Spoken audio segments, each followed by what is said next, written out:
We'll do it live. We did it live. We had live sports. We had That's live great. sport. We had live sports right here on First Coast News, the Driving for Relief charity event for the PGA Tour. Love it. NASCAR also back on the track. But the real question, Ben, with baseball in Korea returning and we're having those games broadcast here live in the States, when will we see Major League Baseball's return? That's been a really contentious point all week long. You know, I talked to Dr. Kaplan with the Jags this week. He's the head physician for the Jags. You'll see that later this week on First Coast News. But what he said he thinks is going to be a big part in all the return to sports is the testing. They've got to provide testing. Are they going to test 2 days before a game, 1 day before a game? Are they going to have to eliminate players if they do test positive days of game? And it would be interesting to see how that works with Major League Baseball. I know the thing that I've always said about Major League Baseball, and I think this is true, is that the history and the pastime of the game plays such a part in statistics of Major League Baseball. The 160-plus games with guys racking these numbers for the season. When you're not going to be able to play a full season, that really has an impact on the history and going forward of the game. So why not play like a World Baseball Classic? Maybe in July, August, a little round-robin action. We're not going to have that full season to, again, put in the record books. There's going to be an asterisk no matter what. So why not play a format like that when we know we can come back and do this safely? So here's what I find super interesting. The big debate this week after Blake Snell said he would not essentially play for 25% of his salary because of the 50-50 split in revenue that Major League Baseball and the Players Union is still seeking to come to.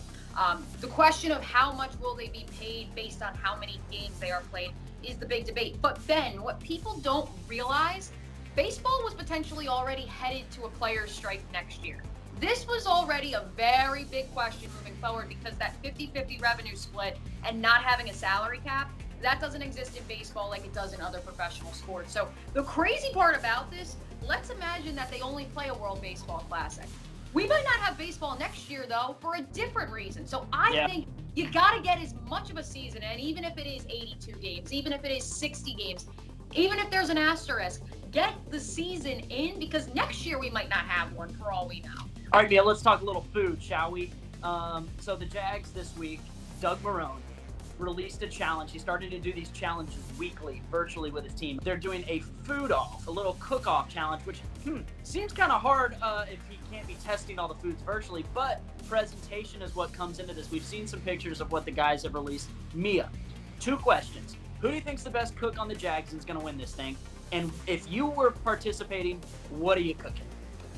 To answer your first question, the answer is Gardner Minshew. Gary Smitter at the Florida Times-Union reminded me the other day that Gardner Minshew in his AP English class his senior year had the Panini Club. Him and 2 of his best buds used to bring a grill into class and grill paninis for the class. So I think Gardner not only has the edge because he's been cooking and grilling for years, he also is back home in Mississippi, so I think his dad is also helping him out. So I'm not saying, but I'm saying Flint can grill a pretty mean steak. So look out for the Minshews. As far as myself, oh man, I hope my parents and my college roommates aren't watching this because if you ask them, I can't cook worth a lick. However, I have been watching a lot of Chopped, and so if I had to make something that was presentable, my guess is it would be some sort of Mexican food because that's just the way I roll. Most likely would somehow be infusing some sort of guacamole. I make some mean stuffed peppers. Those are pretty appealing to the eye. The fresher, the fruit, the vegetable, that looks good. And you can't tell if the meat is actually cooked through or not. But Doug's only going based on pictures. I'm giving Marrone a stuffed chicken breast, maybe with a side of mac and cheese and nice stringy thickness that'll look good. Maybe take a picture with the fork coming off of the cheese. All right, but I'm very interested to see what Miles Jack does. As we know, he has that candle business. I think there's a whole nother side of Miles Jack outside the football field that may translate to the kitchen. Also, Marrone mentioned Brandon Linder maybe catching his own food. I think the guys who like to go fishing and hunting, hey, some fresh seafood could be a way to go. But I think this is a nice transition, Mia, because another kind of outside football thing that we talked about with Doug Marrone this week in the Jags was the quarterback room. I know you touched on Gardner Minshew and his ability to cook, but his ability to test take, and as a smart guy off the field, 42 on the Wonderlic. You put him with the Josh Dobbs rocket scientist. He had a NASA externship. Do you think the Jags have the smartest quarterback room in the league? And if not, who are you going with?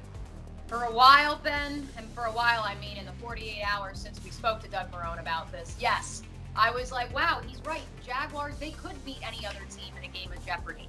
However, have you seen the Minnesota Vikings quarterback room, Ben? Here are your numbers. Hit me with it, Mia. Kirk Cousins, a 33 on the Wonderlic. The Wonderlic, of course, at 1 to 50 is the score, as many of you saw Ben and I trying the Wonderlic back in April before the draft. Kirk Cousins was also a 3-time academic All-Big Ten honoree. His backup, Sean Mannion of Oregon State, a 40 on the Wonderlic. Their lone quarterback draftee, Nate Stanley of the Iowa Hawkeyes, a 40 on the Wonderlic, the highest of any quarterback in this year's draft class. Wow. All right. So I'm going with the Minnesota Vikings, Ben. How about you? I've been perusing this, and I know you mentioned the Harvard guy down there in Miami. And I've been thinking about Daniel Jones, the Duke guy in New York. But what about a couple engineers? How about Justin Herbert, 4 years at Oregon, and then a Virginia Tech grad, great school, Tyrod Taylor. That's what I'm going with. We're going with out west, but there's lots of smart quarterback rooms out there. I will say this too. I still think the Jags have the smartest. I think the Jags do have the smartest quarterback room. But if we're going outside, give me Herbert. I will say this though, if we do want to talk about Ryan Fitzpatrick, the Harvard man, yes, he's backed up by Tua Tagovailoa, who by many reports had one of the lowest Wonderlic scores this year. However, don't forget, their third-string quarterback is a guy by the name of Josh Rosen, who loves school too much. He doesn't love football enough. He wants to ask questions. Moreover, their fourth-string quarterback, Jake Rudock, also previously of the Iowa Hawkeyes, got his graduate degree in pre-med. He's studying to be a pediatrician in the off-season. Jake Rudock out of Michigan/Iowa is the fourth-string quarterback. I think Tua brings him down, though, and that's where I think the Vikings have the edge, but the Jags are right there with them. One other thing before we go, I know you got into some fun conversations on the internet yesterday with some fans of the University of Central Florida, but that argument notwithstanding, I love the Knights. Friendly banner. I think I'm actually going to go on a couple UCF podcasts this week and talk, so it's nothing but fun. We love it. We love it. It's all good. The NCAA did extend the dead period, aka student athletes cannot visit in person on college campuses until June 30th. So they can continue to do virtual recruiting. Ben, in your opinion, how has this changed the game, especially as someone who follows Florida recruiting as heavily as you do? Do you think part of why Florida has seen some of the turnover they have is due to the virtual nature of things? It's tough.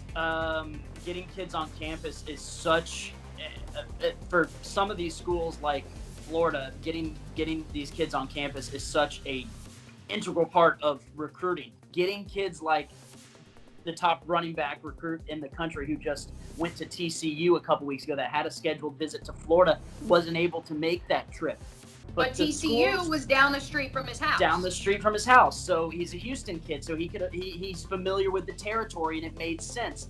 But then you've got schools like Clemson, Alabama, who have been on the trail for the last 5 to 10 years with a similar coaching staff, who have that comfort level with these kids that know that when they can commit to an Alabama, they know what they're getting, and they know that they have a very, very good shot of going to the league, and they don't necessarily have to take those multiple visits. If they have an Alabama, if they have a Clemson offer, hey, jump on it. And there's a lot of pressure for those schools to push kids into committing early when they have those offers, because if they don't take the spot, someone else will.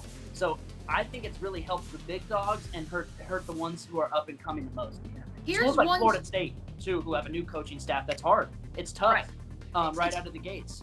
It's funny you mentioned Florida State and their new coaching staff, though, because there's a new coaching staff at Michigan State with Mel Tucker, previously at Colorado. They are doing this virtual car wash, for lack of a better term, that they have dubbed the Festival. And so what they basically do is they schedule a student athlete just like as if he was on campus from 9 a.m. to 6 p.m. He has a full schedule on Zoom. He meets with his academic advisor. He meets with the director of recruiting, and they basically take you through a car wash, and in the process give them new graphics, give them cool little animations in the Zoom, and make them and their family feel that as though they're not on campus, they are still on campus through the virtual recruiting. And a big reason for that is Mel Tucker is very social media savvy. Yeah.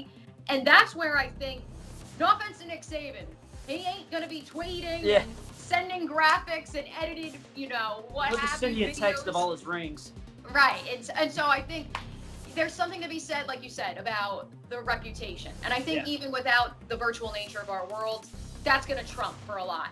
But the fact that Michigan State has been able to get guys from Miami to commit to a school where it snows half the year. They don't have to see the snow now.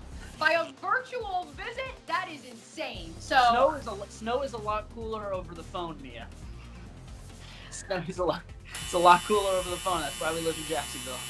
Well, hey, Ben, we got the finale of Michael Jordan's documentary on ESPN tonight. This time next week, we will have the match of Tiger Woods, Phil Mickelson, Peyton Manning, Tom Brady. Give me Brady and Mickelson. I love it. Two of my favorite athletes of all time. It's going to be We're back, baby. We're back.